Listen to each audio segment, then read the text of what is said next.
Hello, everyone. Very warm welcome to all of you from Manhattan Meditation Center, Brahma Kumaris. Hope all of you are doing very well. This is our another Thursday. Well, I would like to call it as a get together than talk or anything. And I do see some of you have turned on your video, so thank you for that. It's very nice to see you. And those of you who are hiding behind camera, there you go. Hello.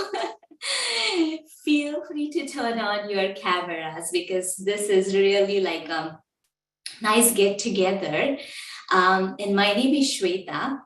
I am a student of spirituality, Raja Yoga meditation at Brahma Kumaris, and I am here located in New Jersey. And I was thinking, those of you who join pretty much every Thursday, and those of you, some of you are new or first time joiners, it would be nice to hear from you. Where are you joining us from? So can you put your location in a chat window, where you are joining from? State or country, if it is not United States.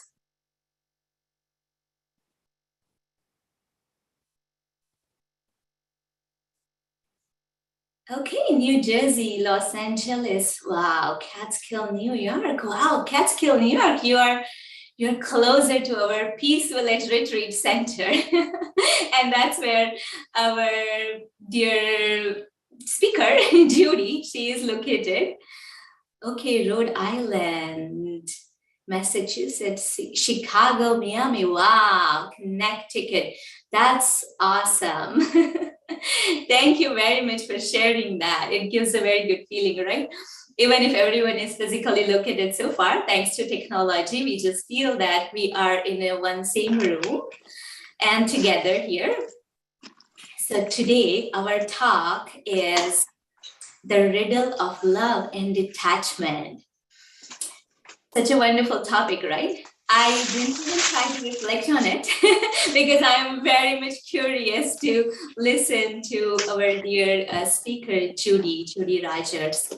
And just to let you know, before that, one of you were asking me that where can we find these lectures? So, well, these sharings, lectures, talk, whatever you want to call it as, they are available on our YouTube and Facebook channel, and you can easily get to that from our website. What I'm gonna do is, in a short while, I'll just put our website in a chat window so you can save it on the website. You can also find our regular events. There are everyday meditations. Thursday talk is every Thursday. That's why we call it as Thursday talk. And there is also one 2 days meditation course that is coming up on June 25th and 26th. So feel free to look at our website. Those of you who are visiting our website regularly, you would find that it's a new look and new design. Yes, we have upgraded the website very recently. So hopefully it's a bit more easy for you to find events now. All right, now Judy Rogers, our speaker. I know you are waiting to hear from her, and she is a student, a teacher at Brahma Kumaris for more than 25 years. And she's very lovely, and I like the way she shared from her experiences, and very practical. So, and we lovingly call her Sister Judy. Sister Judy, very warm welcome. I'm gonna spotlight you in a second. All right. So, good evening, everyone. It's nice to be with you for this chat. As Shweta said, it's always nicer to see your faces. I mean, I can talk to your names, and I often do talk to your names. Thank you, Sony. But it's a lot easier to talk to you when I can see you. So if you're so inclined, thank you, Zulma. It's nice to see who you are. I see some good friends And tonight's topic, I think it's a bit of a challenge for most people. So I'll go slow and you tell me, I'll leave some time at the end. If you're feeling urgent in the middle, you interrupt me. Because this idea, and we've got some sound. You're taking care of that. So if you would be so kind as to mute when you're not speaking, and that way everyone can hear. Okay, so it's a pretty famous concept in the world of spiritual wisdom that the only true love comes from the state of detachment. So the phrase is detached and loving. Now, detached in English is a pretty hard word, isn't it? I mean, it's not, it sounds like you're leaving, right? But it doesn't really mean that. So what it means is it means that you are loving without any pulling on the other one. Okay, so it's sort of, you can think of it as unattached or untouched or whatever. And I'll try to demystify it a little bit. But even when you understand the concept, it's really counterintuitive, isn't it? Because when we love someone, we kind of want to feel real connected with them, don't we? You know, I mean, if you love your child, your grandchild, your brother, your whatever, you kind of have this tendency to just want to hold them and hug them and have them close to you. And that feels like what love is. It feels like what people are talking about when they talk about love.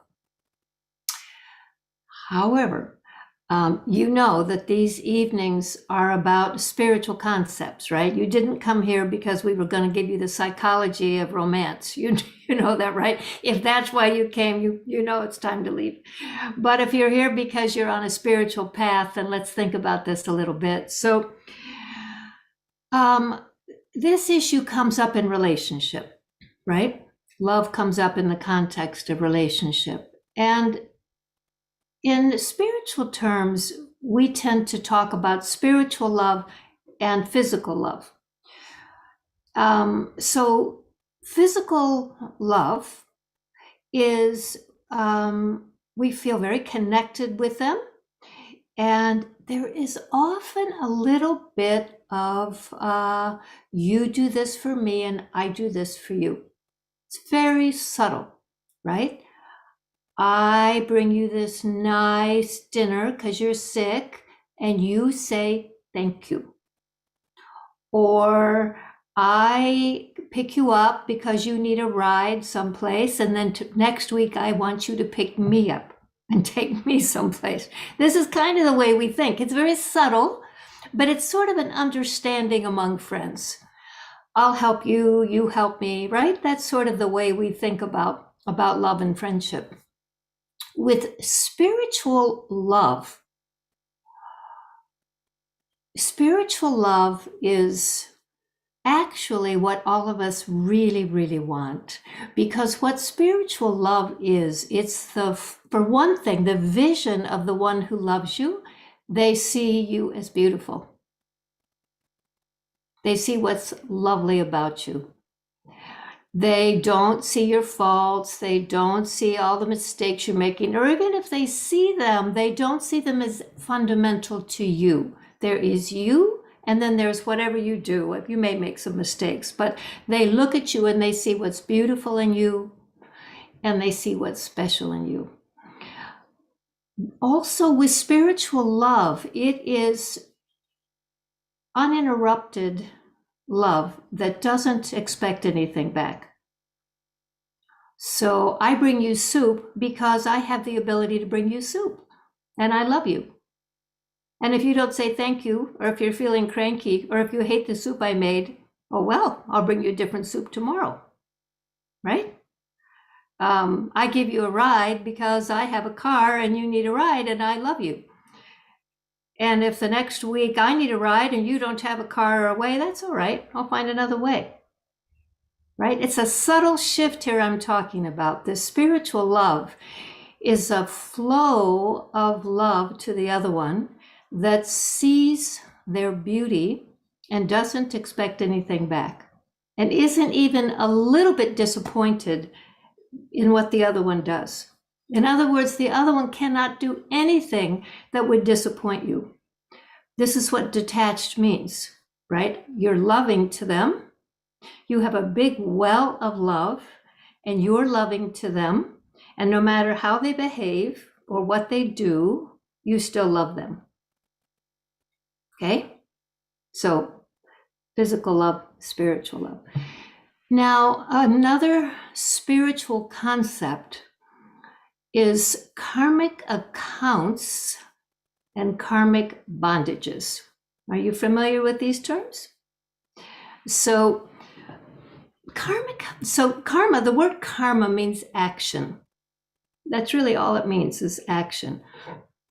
But when we take an action, depending on our intention in taking the action and on the feelings with which we act, we will create some kind of a reaction, some kind of a response. So if my intention in coming to bring you that bowl of soup is that, I kind of owe you this, and you did something nice for me before, or your mother did something nice for me once, so I'm going to do this nice thing for you, right? Seems clean enough, but actually it's a lesser motive, right? I'm coming to bring you this soup, but there's a little bit of an agenda in there somewhere. I'm not just bringing you the soup. And so if I have that intention and I deliver it to you, I'm happy that you like to bring it to you. But if you taste it and say, oh gosh, I don't eat cinnamon, and you put cinnamon in this soup, then I would get my feelings hurt. Well, I brought you this soup. I mean, just, get over this problem that you have with the cinnamon.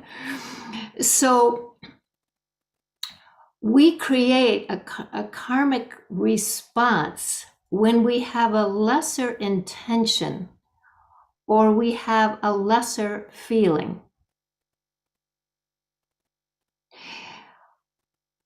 That karmic response entangles us with that other soul.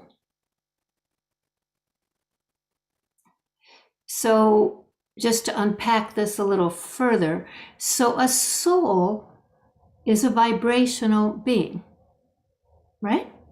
Souls are energy.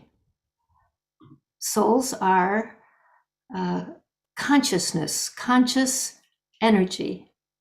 And souls are always emitting vibrations, depending on the consciousness that's inside the soul. So a vibration of worry is different from a vibration of gratitude, different from a vibration of anger, different from a vibration of appreciation. Whatever consciousness the soul is in, the soul is creating a field around it with that vibrational quality.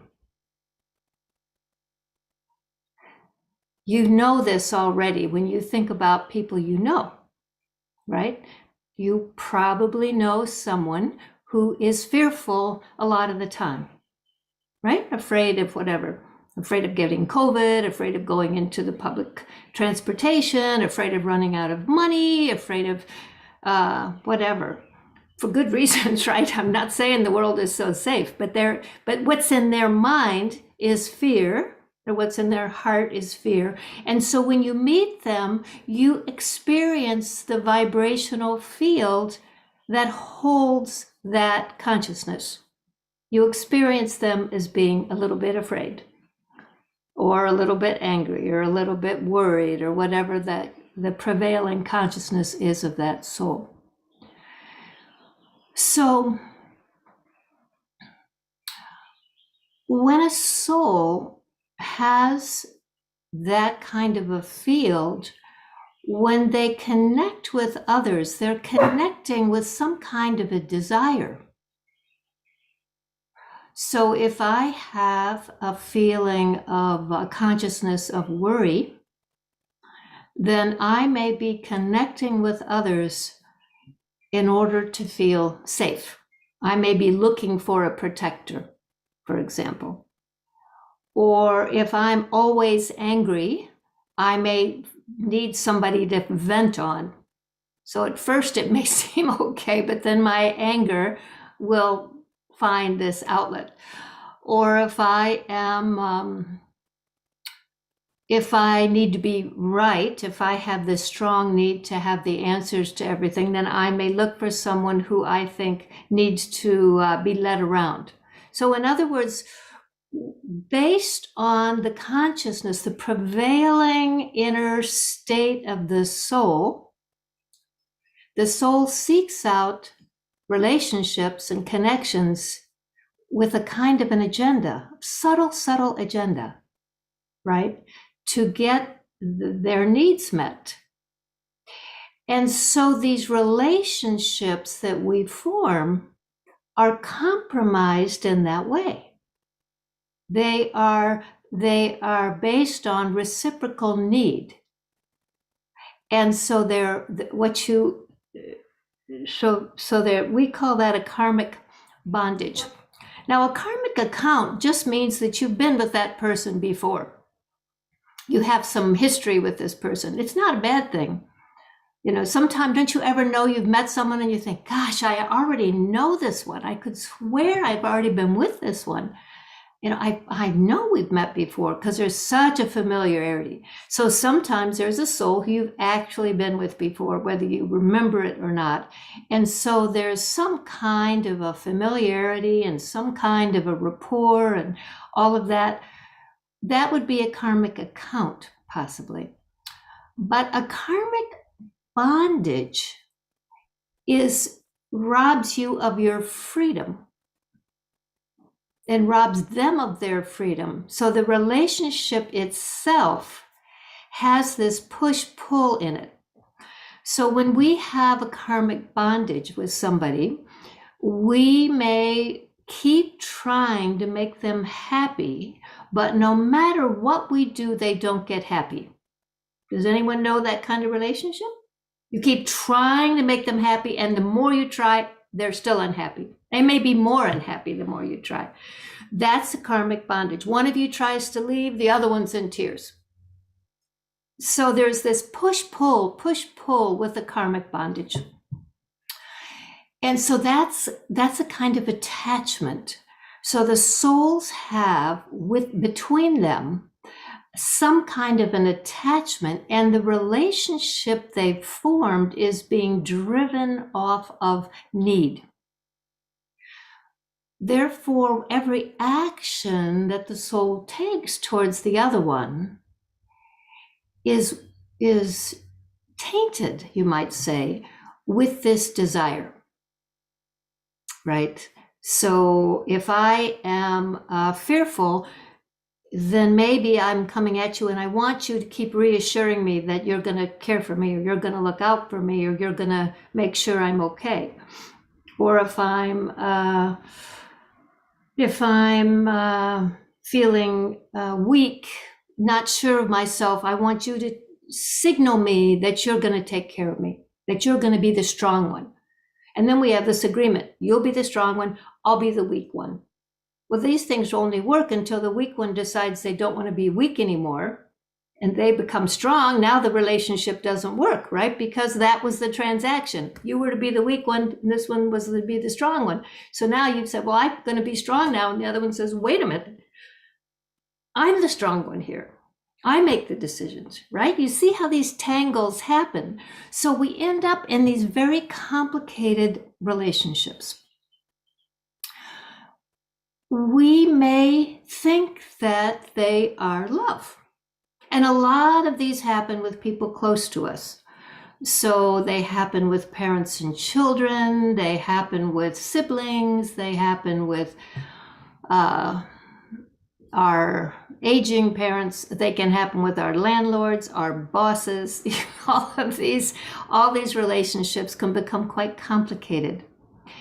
And I don't know if you notice this, but sometimes you can say, okay, I'm not going to be with this boss anymore. I'm going to go find another job. So you quit that job, you go to get another job, you get a boss, and lo and behold, it's a replica of the last boss, right? Or boyfriend or landlord or whatever. And you think, how does this happen to me? This is the same kind of person I had last time. So how did that happen? Was it a big accident? No. When you showed up for that interview, you were signaling whatever that is in you, that unfinished business, that weakness, that fear, that whatever. And it's as if you're a puzzle. So if that boss said, oh, good, I'm always the powerful one, this one's weak, this will be perfect. I can be the strong one and he will be the weak one, or she. So we remake these compromised relationships over and over. And I think a lot of people have given up on the possibility that they could have real love, right? That I could really be happy in relationship. Because all your friends tell you their relationships are just as problematic. So you think, well, what's the point? What's the point? So, as Mickey says, how do you stop this from happening in the chat? Well, you stop it from happening because you change your side of the equation, right? You know from your spiritual work so far that you can't change anybody else, right? Is there anybody who's with us tonight who's ever changed anybody else? You can just put your hand up if you've ever successfully changed anybody, made them kinder, more understanding, more cooperative. Probably not, right? I mean, we can't change anybody else as much as we would like to. We can wish it for them. We all lecture them. We have little talks in our heads, what we're going to tell them, right? We're just going to say this next time, and they're going to brilliantly hear us, and then they will change, right? That doesn't happen. So we can't, that's not our, as they say in the UK, that's not our remit. We don't get to do that. We can't do that. We have one spiritual project, and that's us. And that's a full-time job. It is a full-time job to look inside and figure out what is going on in my heart and mind, and how am I going to change that so that my relationships are healthier. I'd go so far as to say tonight we're talking relationships, but if we were talking about money, what I would say is, how do I change myself so that I become prosperous? And if we were talking about health, I would say, how do we change ourselves so that we become healthy? Because it's the same formula. But tonight we're talking about relationships. So let's stick with the topic at hand. So we live in a time where everything has become weak. The soil is weak. It doesn't have enough nutrients to grow the crops. The water is polluted. I remember when the first time I realized the rest of my life we were going to have water in bottles, I was shocked that we were going to have to buy our water in bottles. The air, polluted. And it's not just what's going on in the physical, natural world. The souls themselves have become weak. So in our original state, the soul or the self is completely pure. In other words, has no negativity, has no weakness, is completely at peace, undisturbable, imperturbable, totally peaceful. Is completely loving. I mean, look at babies. What happens to us when we look at babies? We just want to kiss their faces off, right? Why do we want to do that? Why do we just pick them up and hold them and squeeze them and kiss them? Because they are so naturally loving. That's that soul shining through that little body. That's who each of us is in our original state. The soul is naturally joyful. The soul doesn't arrive with sorrow or anger or disappointment or worry. The soul is naturally joyful.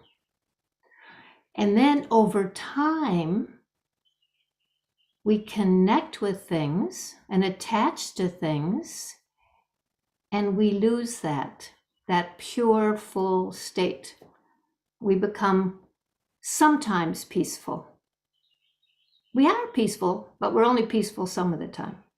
We're sometimes loving. But then when someone's not loving to us, we get not loving back, right? We are sometimes happy, but then sometimes we're very unhappy. And so through this process, we become as impure as the sky and the soil and the water. And that's the state of the world right now. So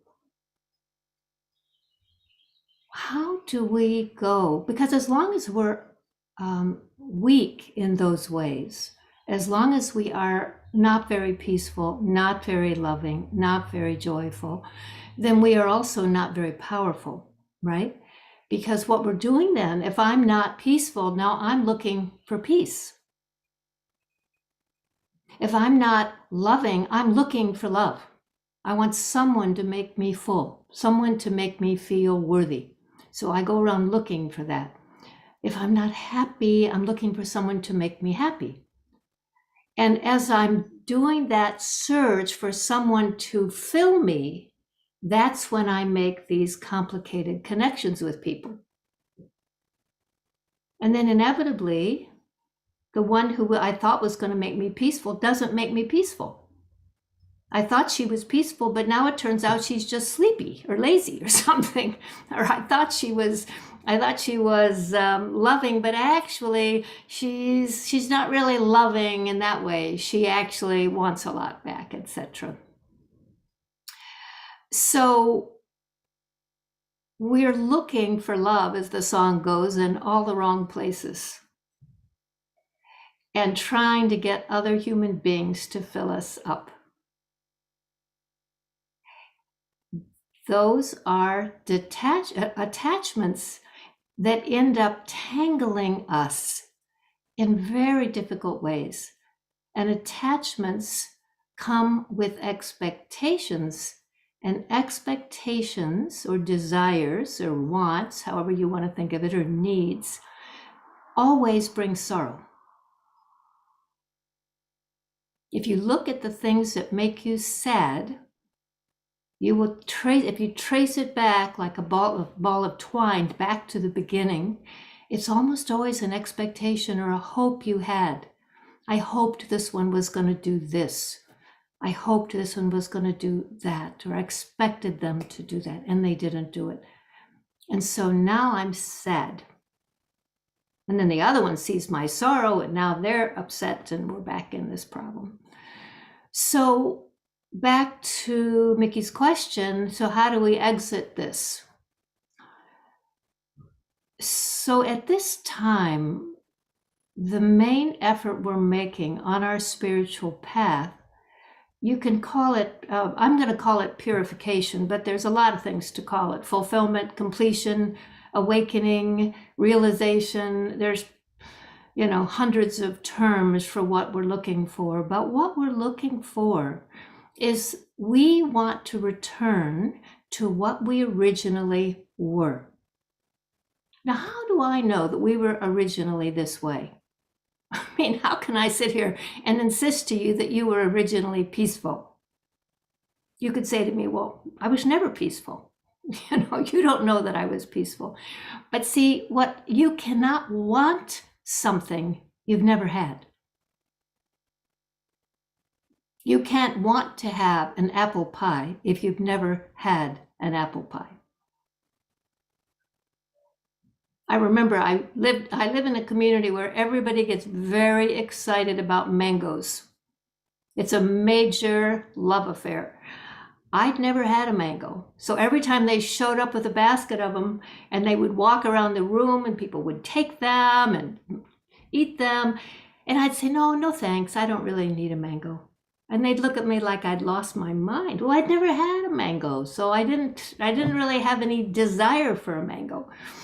But see, once you've had something wonderful, you want that thing again.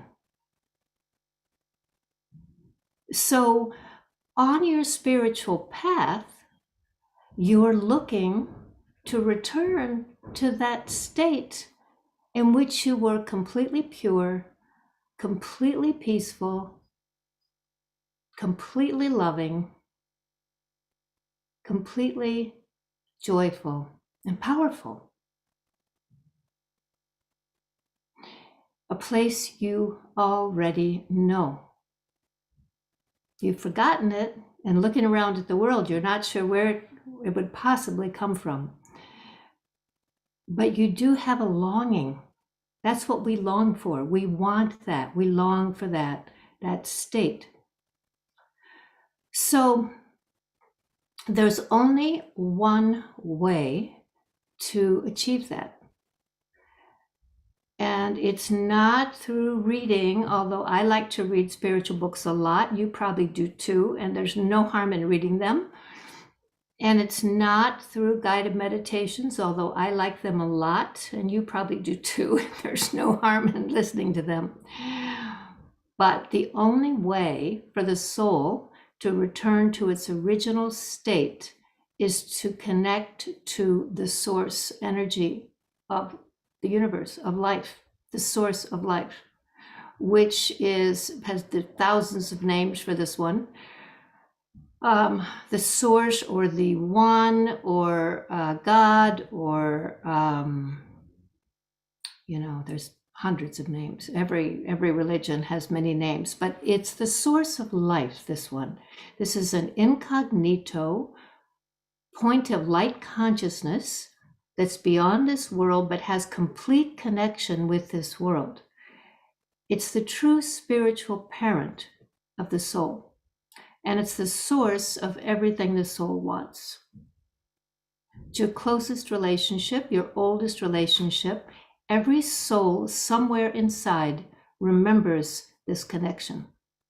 Even if in this life you were raised to be an atheist and you have no connection with religion of any sort, this really isn't about religion. Religion has to do with churches and organizations, right? This isn't about Christianity or Judaism or Buddhism or Hinduism or any of the isms. It's not about any ism. This is the soul, this consciousness that you are inside, and the Supreme Soul, this source energy. Now, that presence holds all of those subtle capacities that I was just talking with you about. So it is ultimate peace, an ocean of peace, a total,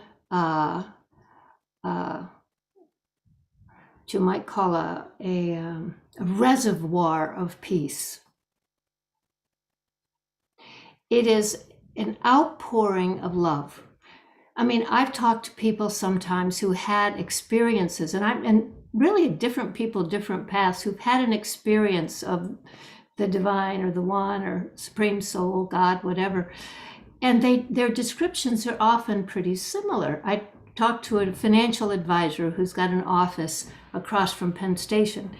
And he described a time he was walking down the street. He'd been meditating. He'd been thinking about these spiritual matters. And suddenly he felt this flow of lightness and kind of like he was lifted up somehow. And he said he couldn't explain why it came, but it stayed with him for about 3 days. And then he said, I had the thought, oh no, what if this goes away? And it was gone. And he said, I didn't know why it came, and I didn't know how to get it back.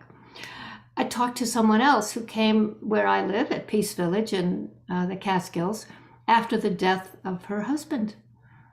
And I was talking with her about this presence, about God, and she said, "Oh, I know all about it." She said, "There was a time in my life that was a very hard time." She said, "I was raised Roman Catholic. I was sitting in the church. I lit one of those red candles. I was on my knees. I was struggling. It was a terrible time in my life. And I suddenly felt this outpouring of love." And she said, "I couldn't explain it. I just took it in. Everything cleared and I just floated out of the church." She said, "It's never happened since." So, and I've heard from others. So, there's these times when for reasons you do not understand, this presence comes. But that's a problem, right? If you've got to wait around for it to accidentally show up, that's not enough. You can't count on that, right? You can't just figure, well, one of these days maybe that'll happen while I'm walking down the street. So what you're doing when you're cultivating a meditation practice is you're learning how you, the soul, cultivate that connection. Now, most of us, if we were raised in a religion, which many of us probably were, whatever it was, we were probably taught some practice that had to do with being our physical selves and calling out to God. So I, Judy, am calling out to you, God. Things aren't going well here. Not much money in the bank. I really could use some help, right? Kind of sending up my message. And what happens in that is that you do feel better, and sometimes you do get some fortune from that, but you don't get what I'm talking about, which is the transformation of the self, this filling of the self in ways that allow you to change these karmic patterns. So the difference is when you're practicing Raja Yoga, which is what the Manhattan Center teaches, and the various things that Shweta talked about at the beginning, the very first move is from thinking of yourself as a body, a person, to thinking of yourself as a soul in a body. This eternal part of you that's in this body, looking out through these eyes, listening through these ears, navigating this world through this body and with these relationships, etc. So the eternal part of you is in this perishable part of you.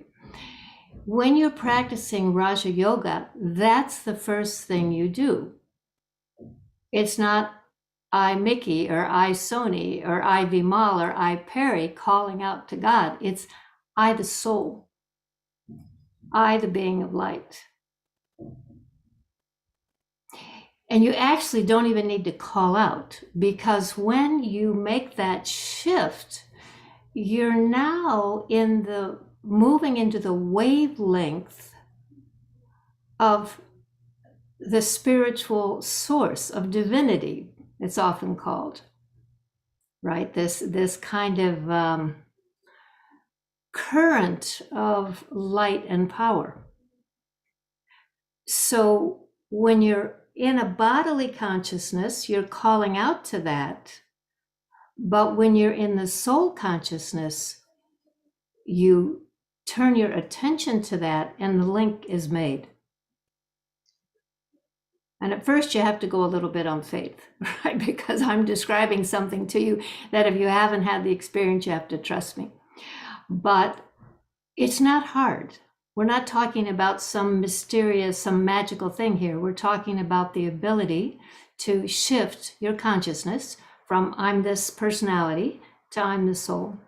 And as the being, the eternal being, as the soul, then you make that connection. And as you make that connection, what happens is you feel the current of donation. One name for that source is the benefactor, because that source doesn't take anything. That source is only flowing. So peace flows, love flows, power flows, joy flows. And so when you read descriptions of people who've had that experience, it's always kind of a current or a waterfall or an incoming of some sort. But you want to move beyond the occasional surprise to being able to have it be a practice. You know, there probably is nothing more important that you could address in your life than this. Honestly. I mean, it's like going back for a degree, I suppose. Only this time you're going back for the ultimate degree that's going to shift you permanently. When you have this connection, because the source is only pure, absolute purity, pure peace, pure love, pure joy, needs nothing, wants nothing, takes nothing, right? This is this benefactor, benevolent flowing of these qualities. The soul is like a thirsty person on the desert. As soon as this connection is made, the soul takes all this in, and immediately you begin to change. And I can tell you that if you pick up this and you make it a daily practice, you're different within a week or two. And by different, I mean you have reservoirs of peace, for example, or patience that you didn't have before, without working at it. You just notice that there is an easiness inside of you that's allowing you to be really patient, even when the one in front of you is behaving very badly, as usual. But this time you're not triggered, right? You have this reservoir of peace. You have this reservoir of love. Now, we tend to love lovable things, right? We love cat videos. We love cute babies. we love those dogs and elephant videos. We love all the things that are cute. It's hard to love angry people, upset people. We have trouble, right? It's hard to love some of these aggressors in the world. But when you tap into this source, this benevolent one, that love doesn't go to those that are lovable. It goes everywhere. See, if your children or grandchildren are playing in a playground and you walk over to the fence, who does your love go to? Let's say there's 12 people on the playground. Your love goes to the two little ones you know, right? Those are mine, and so your love goes there. But actually, when you are completely loving, your love goes to every little soul on that playground. Your love goes to everybody on the street. In fact, your love it goes to those who you can't even see, you're not in touch with, etc. So, and then the joy is a natural outcome of that. Now, this is also true, just as an aside, this is also true of prosperity. Some people have a lot of trouble with money. They find themselves feeling constantly out of money. And we're not talking about money tonight, so I'm not going to spend much time on it. We can talk about money another night. But it's the same, actually. Spiritual wealth is the same as physical wealth. There's actually not a difference. Because once you've tapped into this stream that I'm describing to you, it creates opportunity and wealth and benevolence all around it. So what you're doing with your spiritual practice is you're aligning yourself in such a way that you tap into that current and you let it lift you up. And as you're doing that, you become without needs, I would say. You become full, you become complete. And then the more full you are, the more complete you are, the more you give from what you've accumulated. So you don't enter a relationship wanting. You don't enter saying, you know, I really need someone to make me peaceful. I need someone to quiet me down. I need someone who's going to really hold on to me and never leave. You enter the relationship in a state of giving because you're so full, right? You've become full of peace. You've become full of love. You've become full of joy. So you're giving from overflow. That allows for you to be detached because you're not wanting anything from the relationship. You're not looking for anything from that, right? You're connecting in order to, you donate to them. There's joy in the connection, but you're not looking for anything, even gratitude, even thanks. You're just engaging and sharing what you have. Now, let me just pause and ask, is there anything about this you want to double click on or talk about a little more? Sister Judy, there is a question in a chat window sometime back when you were talking about karmic account, karmic bondages. And I think it's very practical. Maybe everyone get benefit out of it. So the question is, what about physical abuse? We may be able to still love someone even in spite of their behavior, but it doesn't mean we need to stick around. That's right. So loving someone doesn't mean that you have to be in the house with them or that you have to accept anything that would compromise you in any way or harm you in any way. But sometimes when we leave physically, we leave with our love as well, right? And I'm talking here about spiritual love, right? Love for the soul. So, yeah, if someone's treating you badly, do not stick around. This doesn't mean you become a doormat, but you're not taking anything from that one. So, in other words, in leaving, you're detaching yourself. So you're not holding on to that one to get anything or give anything other than just pure love. But you don't ever stay around in a way that harms you. But we love a lot of things that we don't live with, right? Or don't even see. We can have love for the people in Ukraine. We can have love for the people in anywhere, right? I mean, it's not connected with who we are living with. So no, I wouldn't stick around.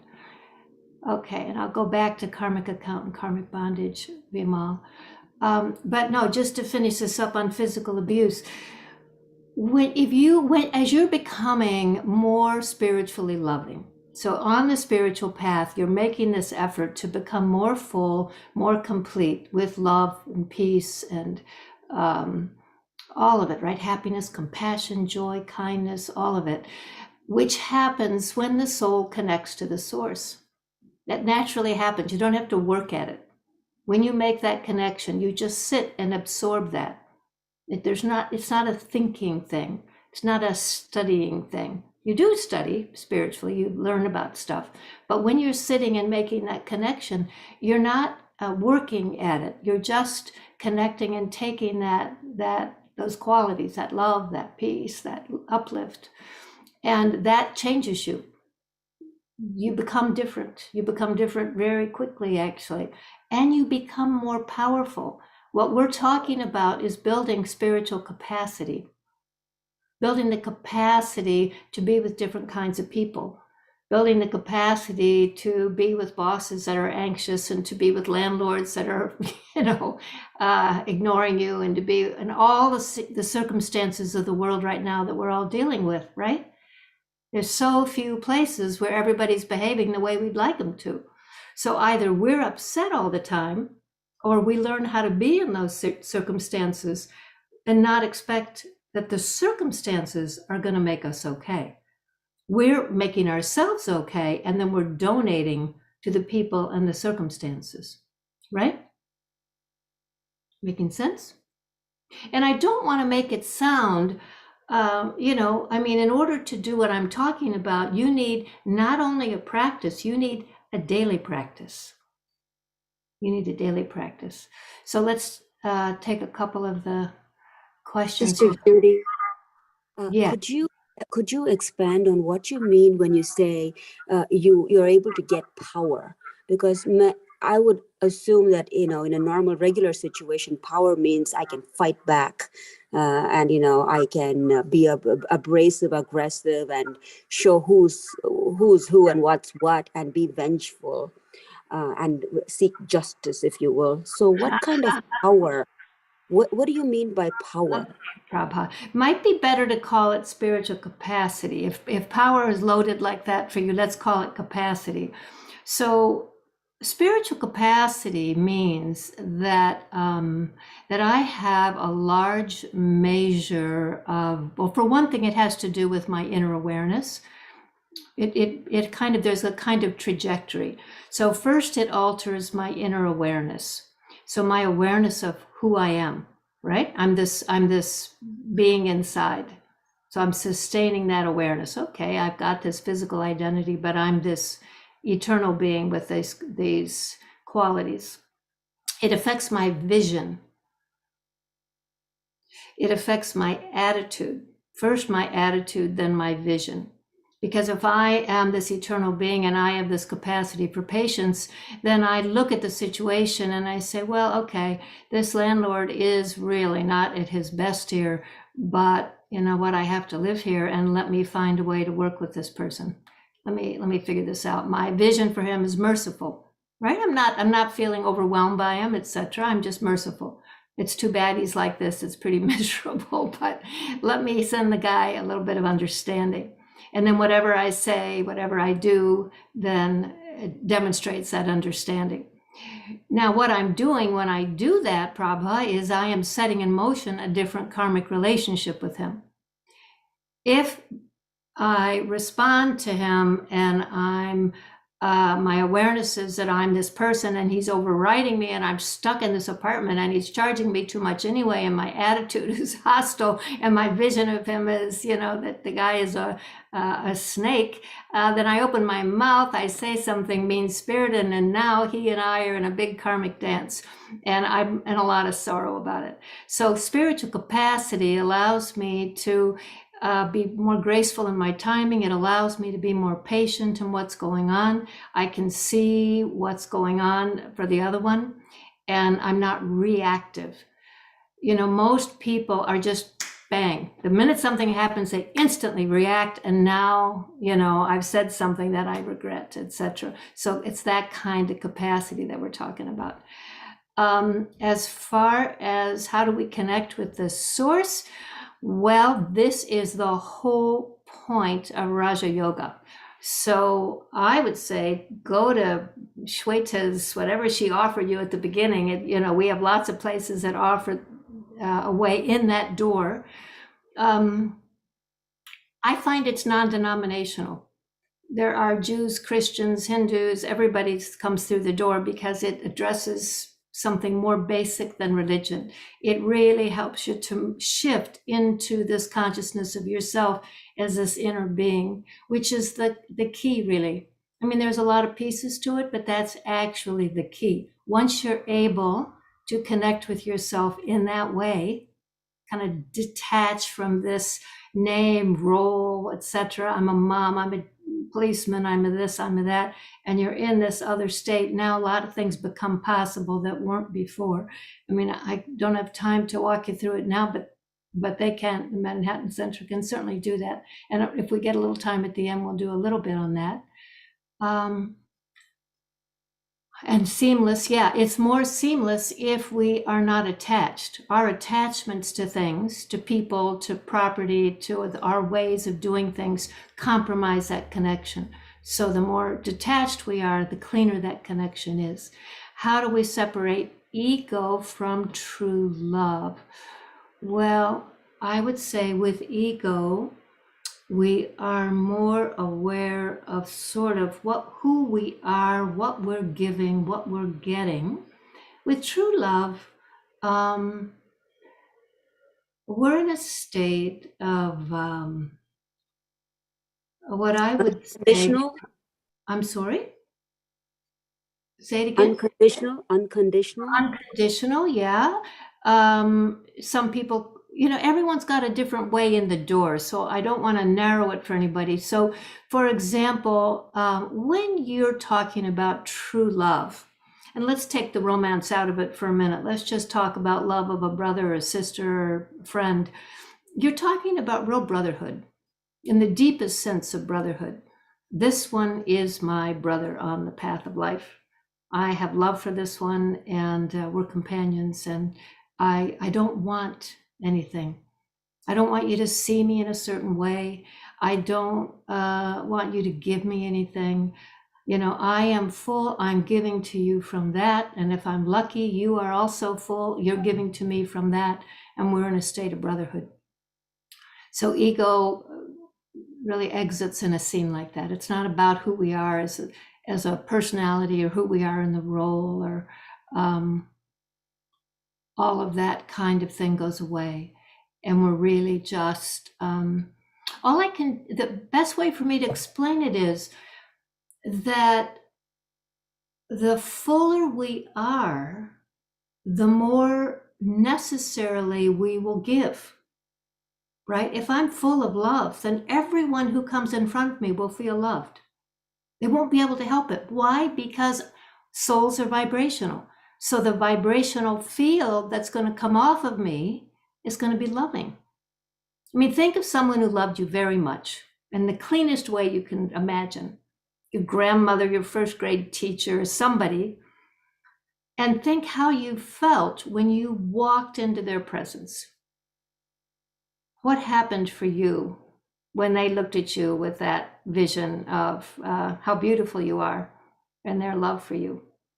So that's, once you are in that state, once you are filled with love, everyone who comes in front of you gets that vibration. And I'll tell you, you become like a magnet. I mean, if you're in an office, you find people just hanging around your little cubicle. They don't want anything. They just want to pick up some of what you have. If you're a nurse on the floor, if you're whatever, people just gravitate because they're drinking in what you're offering. And so the pure desire that we have then is to become so loving that we don't want anything from anyone. We're not trying to get anything from anyone. We don't care if they thank us or not. We don't care if they reciprocate or not. It's just a natural flow of the state we're in. And that is why you're on the spiritual path. That's what your aim is.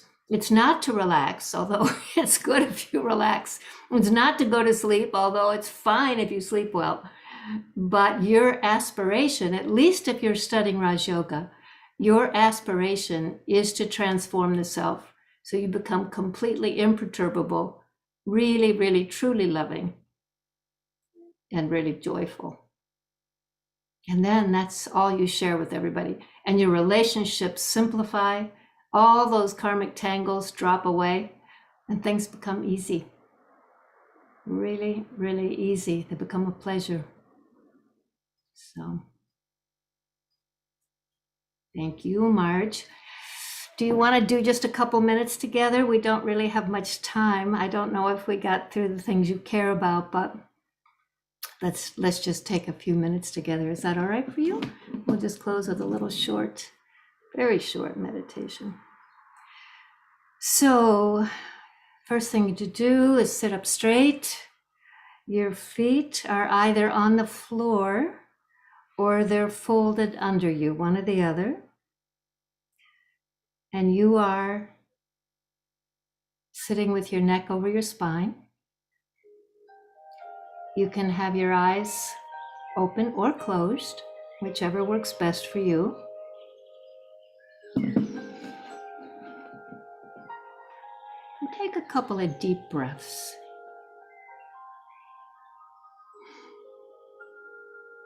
And with each breath, just let out any worry, concern, stiffness, tightness, anything like that. and turn your attention inside. Turn your attention inside to the beautiful space of memories, thoughts, feelings.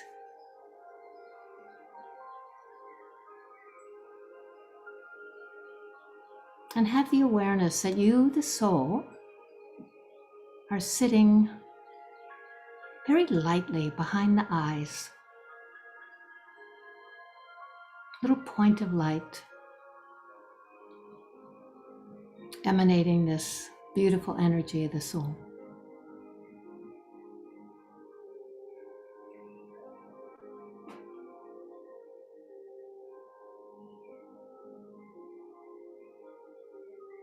And because the mind doesn't like to be empty, give the mind one thought. And tonight, maybe you give the mind the thought of love.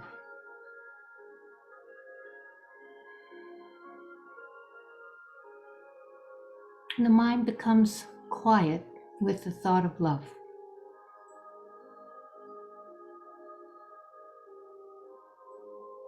And the mind becomes still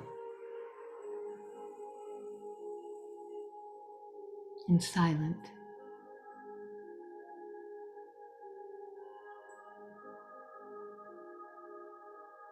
And have the awareness, I am love.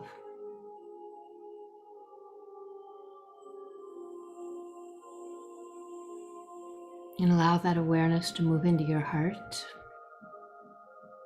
into every cell in your body. I am love.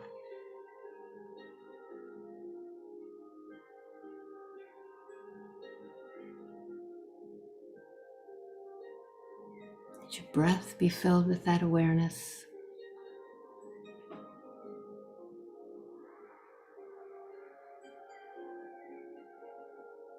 And then become aware that that field of love that you're creating inside, those currents of love naturally flow out from you, like the breeze blowing across the land.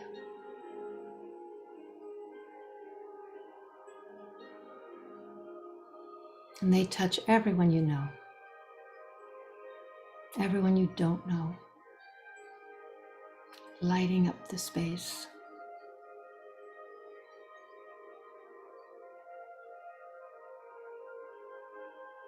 around you.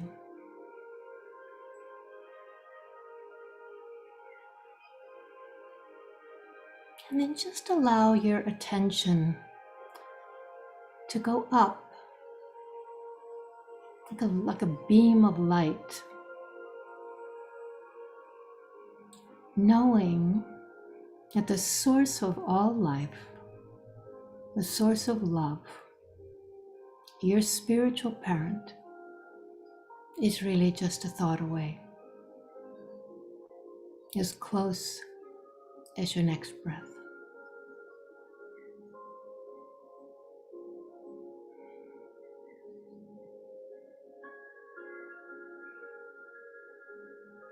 And it's the right of every soul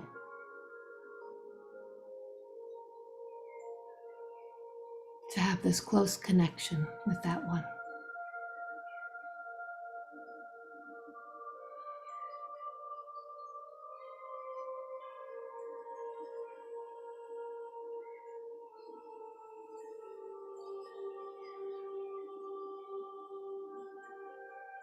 So having received this love and this sweetness, bring your attention back into the body, into the place behind the eyes, and know that you can do this any moment in your day, in your night, in your life. Fill yourself with this kind of love and bring yourself infinite happiness and freedom.